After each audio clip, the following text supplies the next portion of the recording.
Bom dia a todos, a todas. Primeiramente, a minha gratidão pelo convite. É uma casa que, de alguma forma, eu vivi desde dentro e hoje eu admiro na sua espiritualidade. Não posso negar que, na minha experiência de educador, as marcas educativas josefinas permanecem. Hoje eu atuo também com uma congregação religiosa, profissionalmente, digamos assim, que é os marianistas, os religiosos marianistas, não os maristas, marianistas. É uma congregação que está presente em vários lugares do mundo. Eles têm uma fundação, SM significa Sociedade de Maria. Então, profissionalmente, consegui encontrar o casal. Então, eu estou um pouco nessa interface. Tentarei ser fiel um pouco ao itinerário.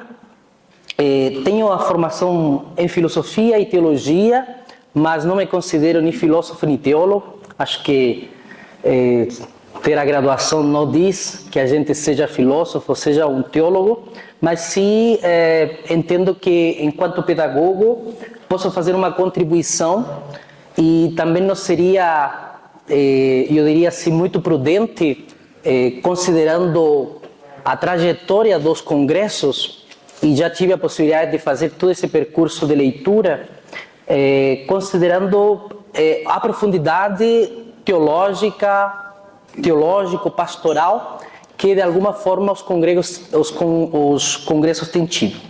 Também tem um limite linguístico em termos de entender São José, então talvez algumas citações que eu fiz são apoiadas em autores, mas desconheço o hebraico, o grego de forma específica, o latim, só tenho aproximações, então tem algumas questões que eu prefiro ser mais generalista e na parte pedagógica entrar em profundidade. Preparei estes slides, os slides vocês vão receber em formato aberto, no caso vocês queiram fazer um ajuste, e tentei trabalhar com um tipo de imagens mais próximas, talvez, de alguns públicos que a gente convive.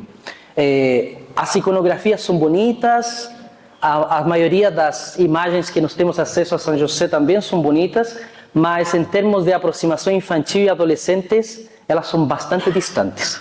Então, tentei fazer, dentro desse universo social, algumas sugestões. E aí, vou trabalhar, inicialmente, tinha sugerido um título para o Padre Mauro, depois, eu diria assim, nesse inconformismo de quando a gente escreve, terminei mudando o título para José de Nazaré e o currículo evangelizador.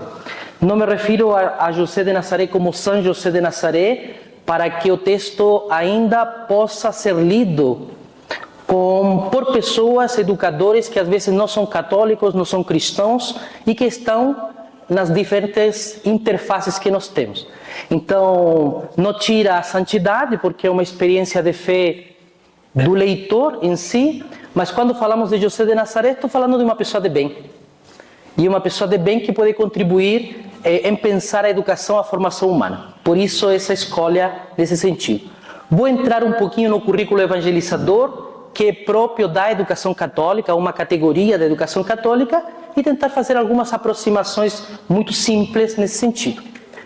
Avancemos.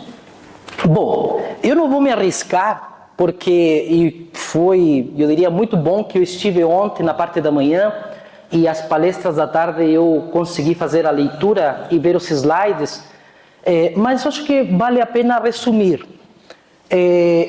José de Nazaré, vou trabalhá-lo em atitudes e afetos.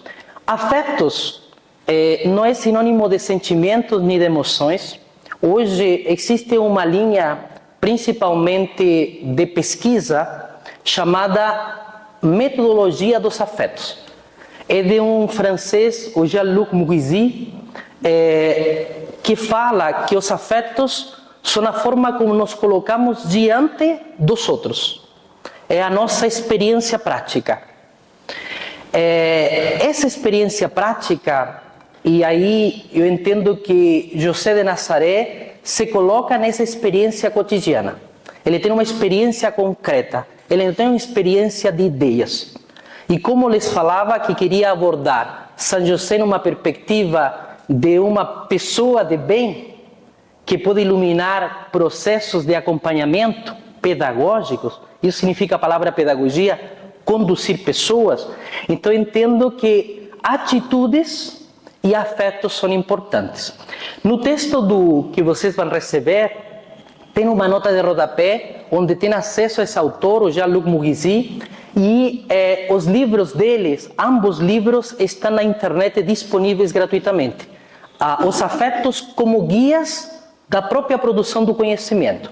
E é um francês que já está traduzido ao português, frequentemente vem ao Brasil, e é uma pessoa, eu diria assim, que trouxe uma abordagem diferenciada. Só uma nota de rodapé.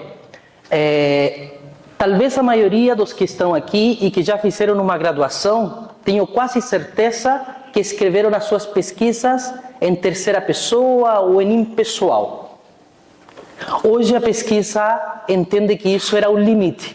Hoje muitas pesquisas são escritas em primeira pessoa porque colocam os afetos como guias que orientam o meu contato com a realidade. Existem limites epistemológicos, assim como também a impessoalidade também possui limites epistemológicos. Então, um ponto muito interessante, recomendo para vocês essas questões. Vivia em Nazaré, o padre Mário Guinzoni ontem falou disso, se acostuma a chamar de carpinteiro, mas a gente sabe que é uma compreensão muito mais, eu diria assim, concreta. Seu nome significa o que vai em aumento, Deus acrescentará, aumente-me Deus. Aí eu utilizei tem um livrinho da Congregação dos Oblatos, que foi publicado pela província do Peru, que fala um pouco sobre esse São José histórico.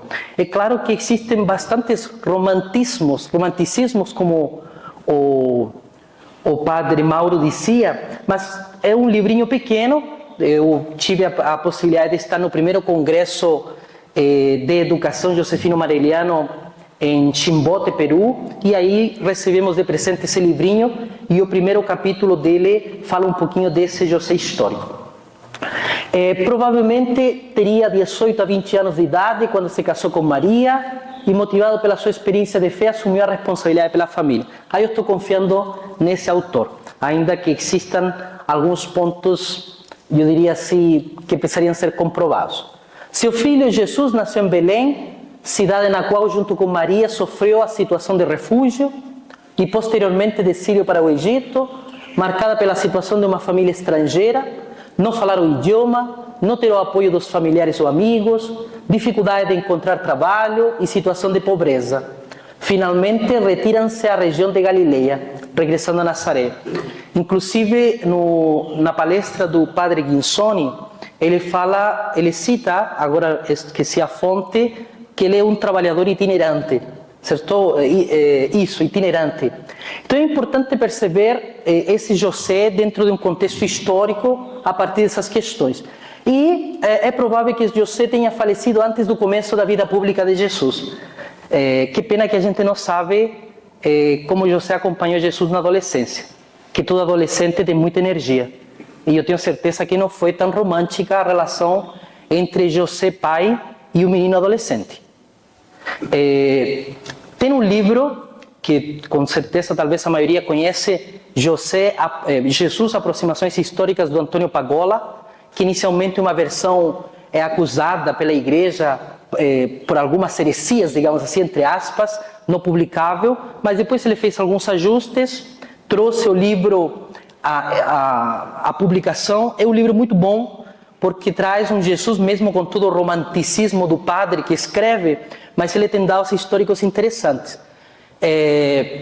Talvez aqui eu esteja fazendo algumas questões que não são oportunas, mas me cito no Pagola. Não deve ter sido muito fácil para Maria e José que seu filho decidisse virar um andarilho, como diz o padre Pagola. De repente, em toda a perspectiva da tradição familiar, ele decide sair pelas ruas, digamos assim. Vocês, com certeza, trabalham com famílias e quem está nos colégios ainda mais. Imaginem um adolescente no ensino médio, terceiro ano, terceira série do ensino médio, chegasse para a família e dissesse assim: pai e mãe, eu não vou para a universidade. Eu vou sair pelas ruas, vou virar um andarilho, quero levar uma mensagem de bem. Em poucas palavras, a gente poderia fazer uma metodologia assim. Isso não deve ter sido fácil para um pai, José, nem para uma mãe Maria. O Evangelho diz que Maria guardava tudo no coração, mas se guardar no coração, a gente sabe, vocês foram adolescentes, crianças, não é tão fácil para os pais. A gente guarda no fundo, mas sofre. Então, eu prefiro olhar por dentro dessa perspectiva. Avancemos.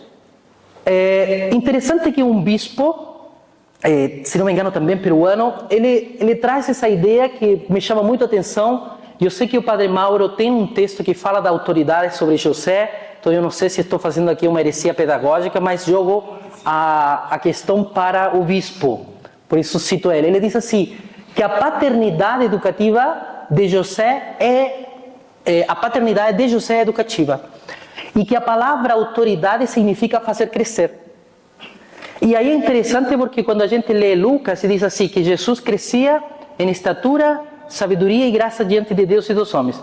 Então, José, ele é um educador porque fez crescer Jesus.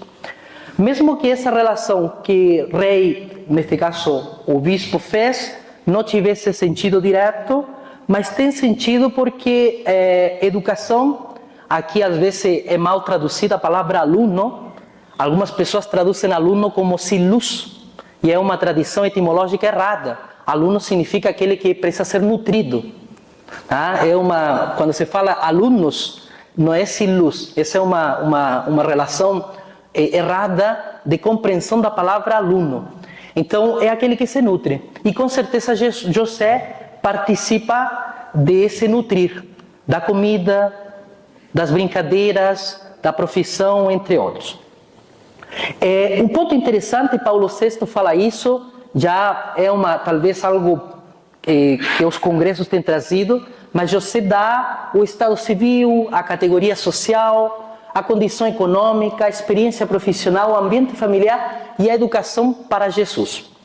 E um ponto interessante, daí a gente já faz uma ponte, em 2016, quando o Papa Francisco lança a exortação à família, veja no que ele diz: a família é a primeira escola dos valores humanos, naquela que se aprende o bom uso da liberdade e se transmite a fé. Então, a Sagrada Família, ou a família de Maria e José, eles são uma referência para as famílias cristãs. Eu estava em Belo Horizonte, em uma grande unidade escolar, e estava falando com as famílias. E de repente vieram, um pai fez a seguinte colocação: os problemas que os nossos filhos estão tendo, as nossas crianças estão tendo, porque vejam como estão as famílias. As famílias se separam, tem muita mãe solteira. E aí ele foi naquela linha que vocês já entendem que ela segue uma linha bastante polarizada. E aí um pai, de uma forma muito, eu diria assim, prudente, eu acho que veio um Pentecostes pedagógico na cabeça dele, ele falou assim: mas minha família de Jesus era normal. Com certeza, eu nunca tinha pensado nisso. A família de Maria e José não é a família tradicional, que alguns grupos conservadores cristãos católicos estão colocando como referência de formação humana. E digo isso com muita propriedade, porque nós sabemos que tem movimentos internos na Igreja Católica pela verdadeira educação católica. Não sei quem está em São Paulo, Rio de Janeiro, já está acompanhando esses movimentos. E eles estão fazendo, na minha percepção de pedagogo, um contratestemunho muito grande para a Igreja. Eles são, entre aspas, obedientes ao pontificado de Francisco, mas de alguma forma estão esperando que ele possa entregar o cargo para construir uma nova igreja. Então, são movimentos internos que estão no Brasil, que estão afetando e que não são essa polarização que acontece no universo do eclesial, ela também está no universo da política, da cultura, da educação também. Por isso é importante essa correlação. Avancemos. José deixa de lado seus raciocínios. Aqui eu trago alguns pontos da Patris Corde, tá? O padre Bertolino ontem trouxe. Eu trago alguns elementos com um alcance talvez mais educativo. Então, ele deixa de lado seus raciocínios para dar lugar ao que sucede, por mais misterioso que possa parecer a seus olhos. Na Evangelii Gaudium, um princípio da famosa, digamos assim, linha do Papa Francisco da teologia do povo, que é uma teologia, não é uma teologia da libertação, mas é uma linha da teologia do povo, ele diz que a realidade está acima da ideia. E quando a gente conecta esse princípio educativo do Francisco em relação à experiência de José, nós temos aí um ponto muito bonito. A realidade está acima da ideia. E José acolhe o mistério. E um José pode inspirar, por exemplo, a ciência. Quando a gente vê o físico, por exemplo, Marcelo Gleiser, quando ele não segue nenhuma religião específica, mas ele se coloca diante do mundo e da ciência, acolhendo o mistério. Então, José, diante daquilo que às vezes as nossas ideias, os nossos raciocínios não nos permitem alcançar, nós temos aí uma oportunidade até para aquelas situações que não são tão fáceis. Porque José vive situações, por exemplo, esse desligar Maria, certo? Que o padre Mauro nos alertava na sua palestra, não foi um desligar, pelo menos eu me coloco no lugar de José, não deve ter sido um desligar tão fácil, uma decisão tão fácil. Deve ter sido um discernimento bastante complexo. E nesse caso, acolher o mistério, as desilusões, as frustrações, como diz a Patris Corde, penso que é um ponto interessante. A vida espiritual que José nos mostra não é um caminho que explica, mas um caminho que acolhe. E lamentavelmente, não sei se lamentavelmente, mas é lamentável se ainda pensamos dessa maneira, as escolas, os lugares de educação não devem trabalhar unicamente com o racional, mas também com o irracional. Como vocês explicam, e aqui vou dar um exemplo, não vou entrar no detalhe, como vocês explicam que as crianças tenham tanta arte na vida delas? Brinquem tanto. É só ir para uma escola. A escola tem... as crianças brincam, as crianças dançam, as crianças constantemente estão ligadas a uma experiência artística. E de repente, à medida que elas vão crescendo, as artes vão saindo da vida delas. Qual que é o raciocínio adulto que nós temos para dizer que os adolescentes, os jovens, não podem ter acesso às artes? Então tem uma filósofa estadunidense chamada Martha Nussbaum, que ela fala que as artes e as humanidades nos permitem olhar e enxergar alguns pontos cegos que o raciocínio lógico, matemático, científico não nos permite. Então é interessante perceber que José pode também nos inspirar para essa experiência acolhedora. José não é um homem resignado passivamente, o seu protagonismo é corajoso e forte, o acolhimento é o modo pelo qual se manifesta o dom da fortaleza, o acolhimento de José convida-nos a receber os outros sem exclusões. Quando o Papa Francisco lança o Pacto Educativo Global em 2019, no discurso de lançamento ele fala de 3 coragens: colocar a pessoa no centro, colocar-se ao serviço dos outros. Então José pode nos ajudar, tendo em vista esta sintonia josefina, a pensar com coragem esse abrir-se aos outros. E isso tem peso. Para José, não sei se vocês acompanharam, a partir das situações climáticas que tivemos, inundações, pessoas que têm que pegar tudo de suas casas e saírem. Para mim, José e Maria passaram pela mesma situação. Imaginem na casa quando tiveram que ir para outra cidade, eles tiveram que deixar tudo. Estou aqui imaginando, mas não deve ter sido tão fácil, não. Tem que ter muita coragem, muita experiência de fé mesmo. Até quando aquele texto deste autor, que é do princípio da responsabilidade, Hans Jonas, quando ele fala assim, no contexto do holocausto, ele diz assim, onde estava Deus? Na minha leitura também, José deve ter se questionado profundamente. Onde está esse Deus que de alguma forma eu deposito minha confiança e me faz passar por todas essas situações tão difíceis, humanamente falando? Imagine na província, a sede provincial de vocês. Vocês conhecem, certo, no Portão. Imagine numa inundação, que a água começasse a chegar e chegasse a polícia civil e dissesse assim, Padre Mauro, vocês precisam sair. E perdeu seu cabelo. Era uma situação, eu diria assim, não fácil de enfrentar. E eu vejo quando a gente fala de refugiado, imigrante, a gente não pode falar de uma forma romântica, não. É difícil ser estrangeiro em outro lugar e ser pobre. Porque uma coisa é ser estrangeiro rico. Por exemplo, quem é do Grêmio, quando trazem, por exemplo, Luís Soares, é uma coisa, ele é rico. É um estrangeiro rico. Mas se você traz um estrangeiro pobre, não é a mesma coisa. Quem fala isso de uma forma belíssima é uma filósofa espanhola, Adela Cortina. Aporofobia, aversão aos pobres. Então, quem quiser se aprofundar nesse sentido, recomendo esse livro da autora. Acolher a própria história, ou seja, dando espaço ao nosso íntimo, até mesmo aquilo que não escolhemos na nossa vida. Eu não sei se José escolheu tudo isso, mas ele aprendeu a acolher e a confiar, certo, nessa experiência de vida. E de José podemos aprender o cuidado, a responsabilidade e a coragem criativa. Isso da Pátria Escorte. Avancemos. Tem muito material na internet, mas tem que saber fazer a curadoria. Mas como eu sei que tem pessoas que trabalham com crianças, tem da Pátria Escorte umas artes em língua castelhana, mas é fácil adaptá-las. Um designer consegue fazer o recorte. Vejam que estão todas as atitudes da Pátria Escorte em uma experiência infantil e inclusive estão em desenho para as crianças pintarem.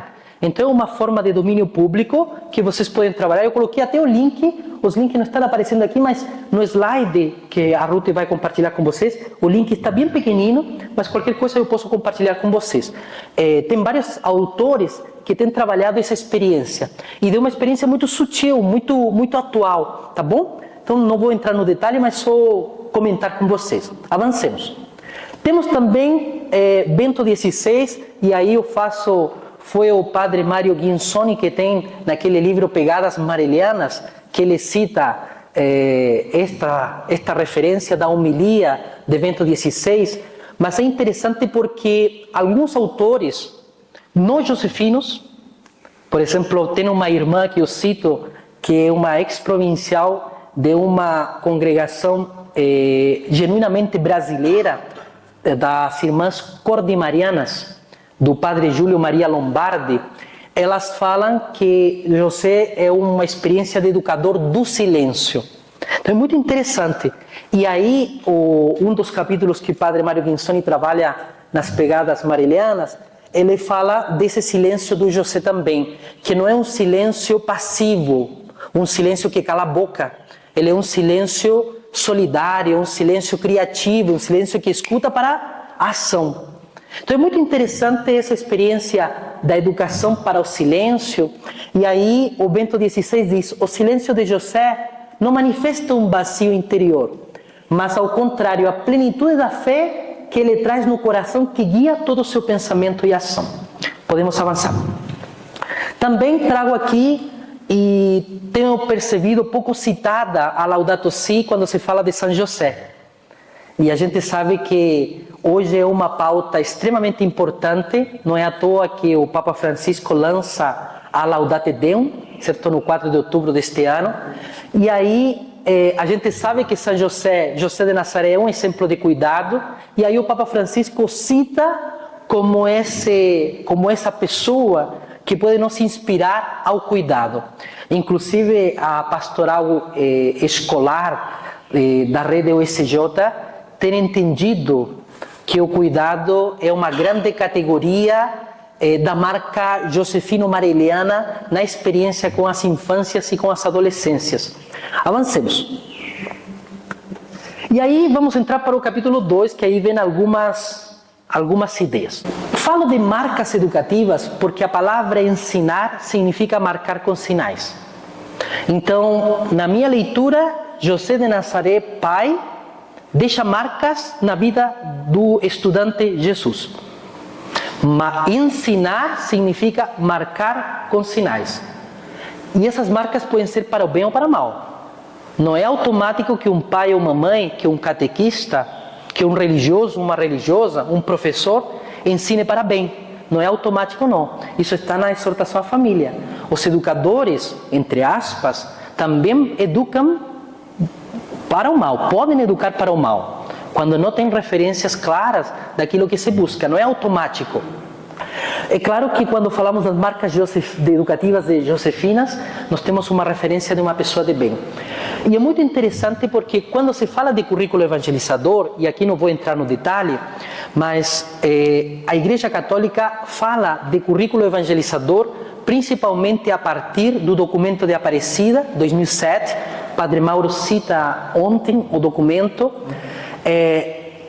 e o currículo evangelizador significa, é um currículo principalmente em instituições educativas católicas, cristão-católicas, onde nós colocamos o elemento fé, a abertura ao transcendente, como uma referência para acompanhar as pessoas. Uma escola católica não se diferencia de outra pela qualidade acadêmica, mas sim por esses elementos de identidade que coloca neles. Tem muitas escolas particulares, assim como as de vocês, que também são particulares, que têm qualidade acadêmica tão boa como vocês. Mas a referência, a marca identitária de uma escola católica é o elemento fé, digamos assim, e a experiência de abertura ao transcendente. Acolher o mistério no diálogo com as ciências. Não é uma dimensão romanticista, espiritual, religiosa. Não. Não é motivada pelo sentimento da fé, mas sim por uma experiência no diálogo com as ciências. E aí é muito interessante porque quando participamos, e falo participamos porque tive a possibilidade de ser convidado pela Rede USJ para participar da revisão comentada do Casa Escola de Nazaré. O Casa Escola de Nazaré, como vocês sabem, ele é um documento internacional da congregação. Ele surge no título no Peru, surge na intenção em Filipinas e no Brasil se concretiza principalmente no protagonismo do padre Miguel Piscopo e um grupo de educadores que se reúne nas dependências da Faculdade Bagossi. Desse encontro surge esse documento e a província Nossa Senhora do Rocio decide fazer uma edição comentada, revisada, comentada desse documento, que foi publicada ano passado. E que com certeza vocês devem ter tido acesso nesse sentido. Chama atenção porque o currículo evangelizador tem a passagem de Emaús como a referência do ideal de acompanhar pessoas. E aqui eu não sou um biblista, mas é muito bonito porque Jesus se aproxima desses dois estudantes sem necessidade de se apresentar como católico apostólico romano, digamos assim. Ele se aproxima como Jesus e lhes pergunta: o que vocês estão conversando? E ainda esses adolescentes foram desaforados com ele. Como? Só você não está sabendo? E ele fica quieto, continua lhes acompanhando, lhes faz perguntas para que eles possam continuar a se expressar, lhes apoia no discernimento. E depois ele diz assim: eu preciso seguir meu caminho. E são os adolescentes que convidam para ele permanecer. Então, não precisamos ser nem confessionais, nem proselitistas para marcar a nossa identidade católica josefina na formação das pessoas, considerando os contextos plurais, os quais acolhem crianças, estudantes que não são unicamente católicos. Então, as nossas marcas de identidade não se limitam à experiência do confessional, mas sim na experiência de formação para a cidadania, para uma formação humana. E é muito interessante porque essa chamada pedagogia de Jesus, Jesus não é um pedagogo profissionalmente falando, mas ele tem marcas de ideias de como acompanhar pessoas. Me chama a atenção porque eu diria que se Jesus tem marcas educativas, jeito de acompanhar pessoas, com certeza é da pedagogia de José e de Maria. Não acredito que Deus colocou no DNA dele essas atitudes, afetos para acompanhar as pessoas. Prefiro entender que foi José e Maria que educaram e que marcaram essas atitudes que ele revela nas experiências concretas que os evangelhos nos dizem enquanto vida pública dele. Avancemos. É interessante perceber que qualquer manual de pedagogia tem a pedagogia cristã como uma parte da história e como um estilo pedagógico. Não precisamos ser católicos para dizer que existe uma pedagogia cristã. Até o ateu que estuda pedagogia vai encontrar um capítulo em qualquer manual de pedagogia da pedagogia cristã. E vejam que interessante, aqui eu trouxe o Cambi, que é uma das referências. Ele fala que a educação cristã, principalmente no contexto primitivo, fala contra os hábitos correntes. Olha que interessante. E quer provocar uma catástrofe interior, uma renovação espiritual, através de uma mensagem que inquieta e que desafia a tradição e a indiferença subjetiva. Quando a gente lê isso da educação cristã primitiva, lemos também o Pacto Educativo Global. A educação cristã não era uma educação passiva. Nem Jesus, enquanto vida pública, é passivo. Alguns até autores chamam ele que tem marcas revolucionárias. Não no sentido latino-americano, mas sim no sentido do termo em si. Ele é um disruptivo na realidade dele. Não dá para pensá-lo com normalidade. Ele tem muito sentimento nessa vida pública de confronto. E se ele morre, se a gente tira o aspecto teológico, ele morre de um confronto, de vida social, de vida política. Tá? Outro ponto interessante é que tudo que Jesus utiliza em termos de repertórios para suas parábolas são repertórios da sua infância e adolescência. Da própria vida. Aí o Pagola é muito fiel nesse sentido em descrever. Então, o contexto. Mas eu não vou me aprofundar. E aqui é muito interessante, os nossos conferencistas ontem falaram sobre isso, que não dá para pensar as atitudes, os afetos de Jesus, desconsiderando as atitudes e os afetos de José, as atitudes e os afetos de Maria. Então, se falamos de uma pedagogia de Jesus, que pode ter tido a iluminação do Espírito Santo, nós temos que necessariamente falar da pedagogia de José e de Maria. E aí eu vejo que temos um longo caminho, que eu fui fazer curso de teologia motivado por isso. E eu percebi que os cursos de teologia, na maioria deles, não tem a disciplina de teologia da educação e nem de josefologia. Não sei se vocês tiveram essa experiência nos cursos de vocês.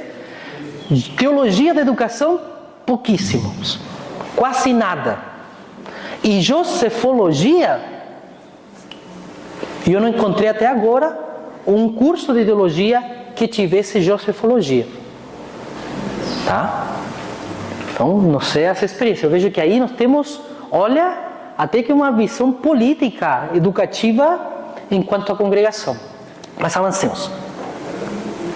E o Pacto Educativo Global traz essa experiência em 2019. Papa Francisco é um educador, a gente não pode tirar dele toda a tradição jesuítica e ainda mais de uma educação popular na Argentina. A gente, quem conhece um pouquinho, tem assistido alguns documentários do Papa Francisco sabem que ele tem uma concepção educativa da base, certo? Como disse o Ansel Grum, é uma espiritualidade da base, uma espiritualidade desde abaixo, digamos assim. E é muito interessante porque vejam como o Pacto Educativo Global, no instrumento Labores de 2019, e aí a Congregação para a Educação Católica cita, diz assim: o Pacto Educativo Global adverte-nos sobre a profunda pobreza de interioridade, a crescente dificuldade a parar, a refletir, a escutar e escutar-se. Educar as demandas dos jovens prioritárias em relação ao fornecer respostas. Trata-se de dedicar tempo e espaço ao desenvolvimento das grandes questões e dos grandes desejos que habitam no coração das novas gerações, que de uma serena relação consigo mesmas possam levar à busca do transcendente. Alguma correlação com José Marello, com São José? A maioria das citações que a gente acostuma citar de Marello na escola falam sobre isso. Vejam que interessante os pontos, as marcas, a vigência dessa pedagogia josefino-mareliana. Avancemos. E aqui eu trago alguns pontos, e aqui são algumas marcas, tá? E de uma forma muito sutil. Depois de ter escutado as conferências e ter visto os textos, até me arrependi de algumas coisas, mas já que o texto estava publicado, fazer o quê? Trago 4 marcas educativas josefinas. Para mim, uma coisa é ser josefino, outra coisa é pertencer à Congregação do Oblato de São José, com todo respeito. A mesma coisa com a escola. Não necessariamente a escola, por ser da Congregação do Oblato de São José, significa que é uma escola que segue uma pedagogia josefina. Isso poderíamos levá-lo a todas as outras identidades. E aí, por que falo isso com radicalidade, no sentido de raiz? Porque aqui trago 4 marcas educativas josefinas que podem colocar em avaliação essas percepções. Primeiro, o reconhecimento dos direitos, dignidade e inclusão equitativa da mulher. A responsabilidade da família na educação dos filhos, o cuidado da casa comum e o acolhimento de imigrantes e refugiados. E para não ficar no romantismo nesse sentido, talvez pastoral, e não entrar no pedagógico, trago 2 documentos. O Pacto Educativo Global e também o relatório da Unesco. A Unesco, vocês sabem que é uma instituição de referência internacional na educação. Ela publica em 2021 o seu último relatório da educação. Em 2022 é traduzido à língua portuguesa.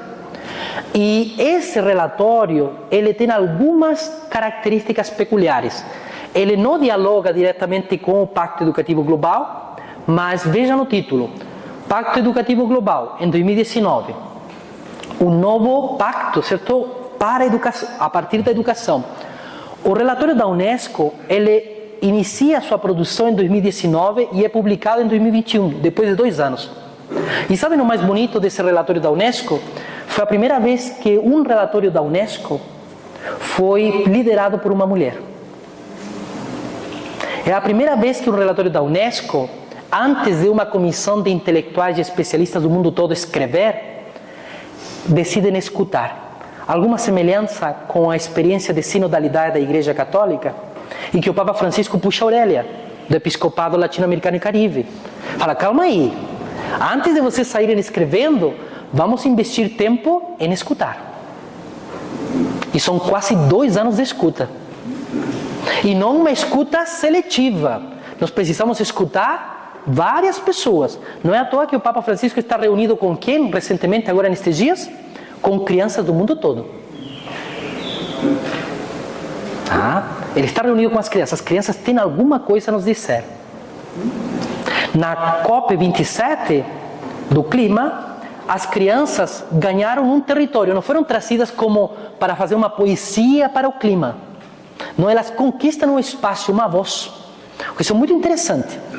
Então vou trazer esses elementos. Vamos lá, pelo tempo.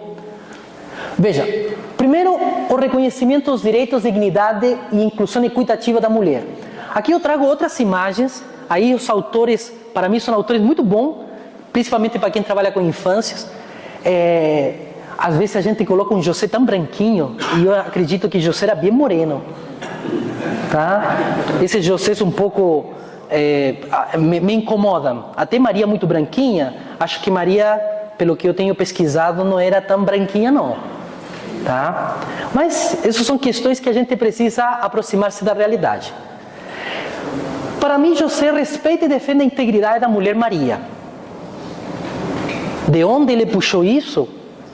Pode ser do Espírito Santo, mas com certeza existe um respeito à mulher por parte de José. Questiona os valores patriarcais familiares de sua época. Eu entendo que Jesus, José e Maria não viveram em uma sociedade equitativa em questão de direitos da mulher.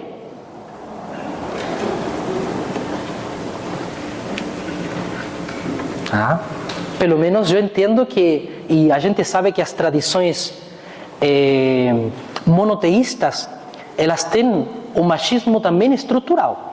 E eu falo desde a igreja. O Papa Francisco tem nos trazido esses questionamentos.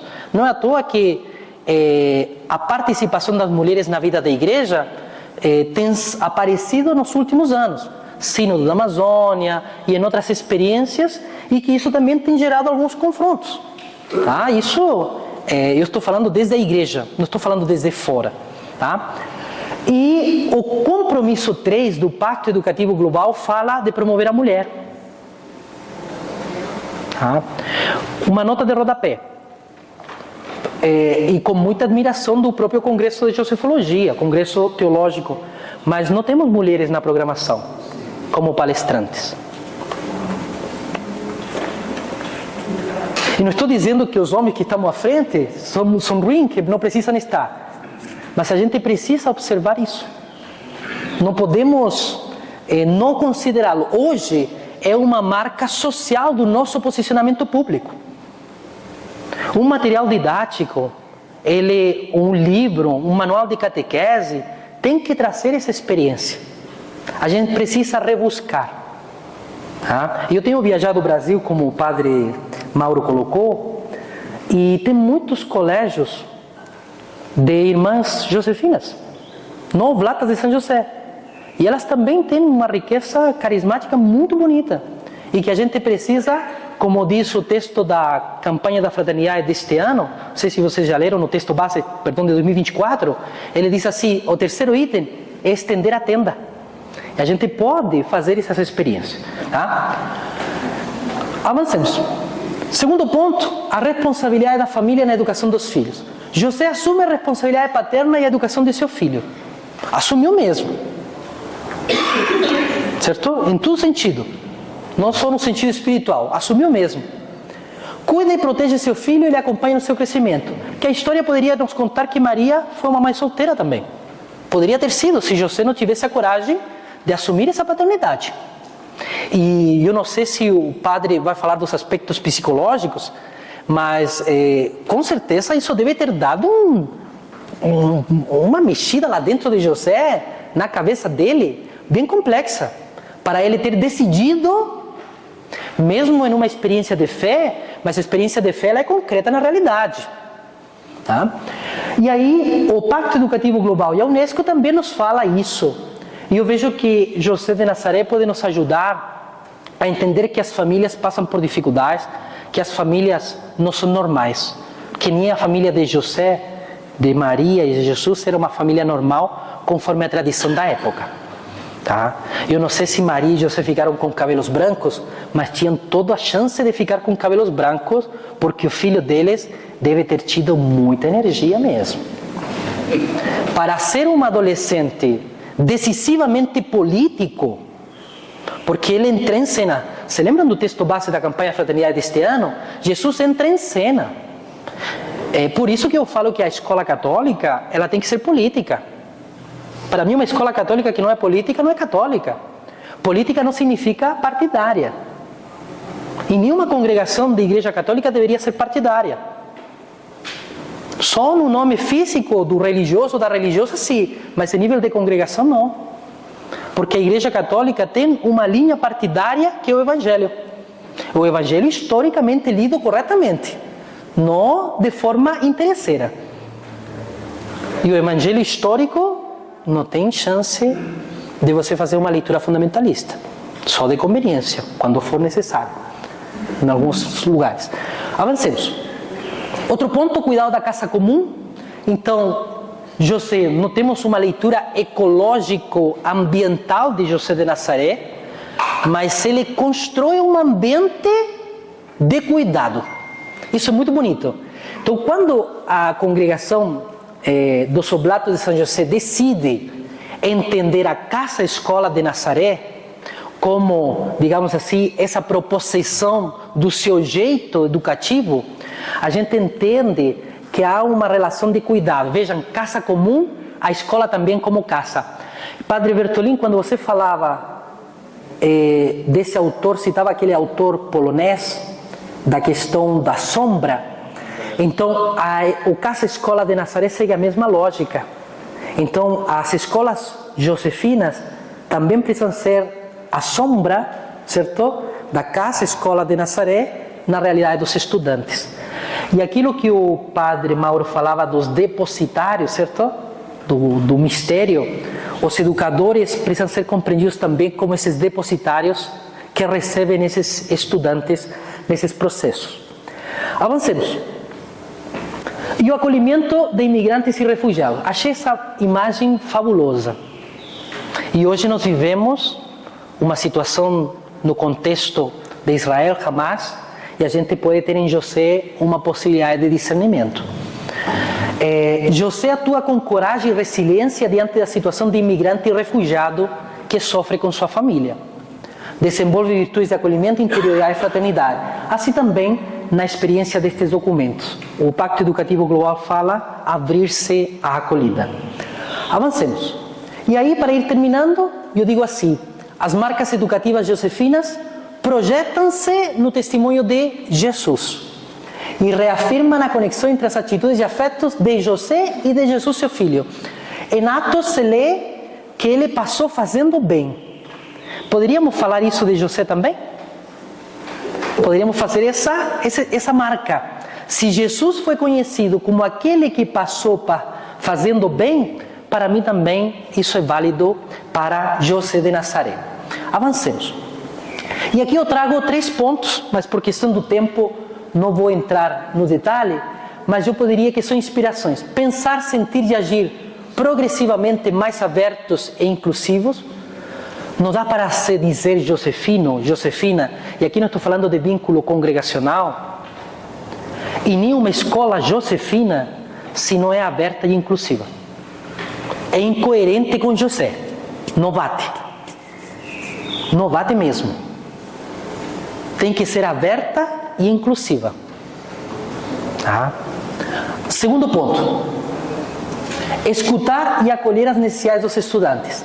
Eu entendo que em São José, que em José de Nazaré, nós temos uma oportunidade de construir territórios de afetos para acolher as demandas das nossas infâncias, dos nossos adolescentes. Tem criança no Brasil, e isso está aumentando, que está se suicidando. Infância. Para mim, José pode nos ajudar a construir um programa de escuta, um programa de interioridade. Quando se fala de projeto de vida, o projeto de vida tem que ter essas marcas josefinas. Existe uma linha de projeto de vida de uma autora Correia, Vanessa Araújo Correia. Ela atua em São Paulo, no Colégio São Luís, e ela cita a ideia da teografia. Então, como Deus também, e nós permitimos que Ele escreva em nossa experiência. É uma coisa muito bonita que nós podemos integrar na escola católica. Terceiro ponto, e finalizo com ele, assumir uma posição radical a favor do cuidado da vida da casa comum. Então, se falamos de casa comum, o casa-escola também é uma casa comum, é uma dimensão dessa casa comum. E termino, Padre Mauro não tinha fôlego talvez para considerações, mas eu percebi que a maioria dos palestrantes, inclusive o Padre Mário Guinsoni, as considerações de ontem, ele diz assim, as considerações estão abertas, certo? É difícil fazer uma consideração. E para eu não ficar no acadêmico, trago 2 autores indígenas. Recomendo para vocês, se vocês não têm esse costume, mas tem feito muito bem para mim, começar a ler autores que tem outras referências epistemológicas. Porque a gente começa a mudar os chips. É como uma pessoa que fala muitas línguas. A gente consegue ampliar a nossa visão de mundo. E dois autores indígenas. O primeiro, Ailton Krenak, um livrinho que publica em 2021, O Futuro é Ancestral, e ele diz assim: se há futuro a ser cogitado, esse futuro é ancestral porque já estava aqui. Só traduzam para São José. A ancestralidade de José de Nazaré, ela pode ser referência para construir o nosso presente, certo? Esse agora começo, que vocês gostam na espiritualidade amareliana. E o segundo ponto, o Cristino Guapichana, ele diz assim: é o tempo que pinta o mundo. Se nós queremos pintar as nossas escolas com as marcas educativas de José, precisamos gerar processos. Não é atividades, não. É processo. Por isso que a atuação da pastoral, enquanto gerar processos, é extremamente saudável. E aí, o restante que Deus acrescente. Aí eu saí pela tangente. Já que José significa que Deus acrescente, então aquilo que não está aí, deixemos ao Espírito soprar. Veja nessa imagem, não está o artista, eu coloquei o link de onde eu tirei. Mas é curioso, porque se Jesus lavou os pés, quando apresenta o mandamento do amor, da experiência da ceia com seus amigos, vejam que interessante. Pode parecer uma experiência romântica, mas reforça essa ideia de que essas marcas de Jesus, as atitudes de Jesus, os afetos de Jesus, com certeza, prefiro pensar assim, são atitudes e afetos do Pai, de José e de Maria também. Obrigado.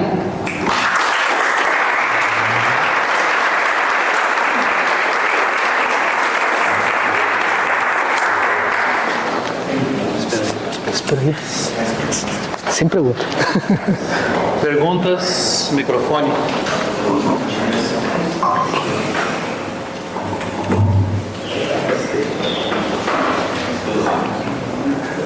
Bom, eu quero fazer uma colocação. Que microfone? Bom, Aqui. sim, Will. Una pregunta sobre esta palabra teología do povo, ¿no? Que você explicou, ¿no? Estou muito interessado, ¿no? Nisso e também no Padre Scoble tem a expressão do Papa Francisco, teologia da vivência, do vivencial, ¿no? Se puder explicar. Isso, padre. Me chamou muita atenção, eu participei da organização do Dicionário do Pacto Educativo Global, inclusive depois compartilho contigo, e um teólogo tentando entender o lugar de fala, como dizem os autores africanos, afro-brasileiros, essa referencialidade, entende que o Papa Francisco, ele dialoga com a teologia da libertação, mas ele tem dentro das linhas da teologia da libertação, existe uma linha que é conhecida como a teologia do povo.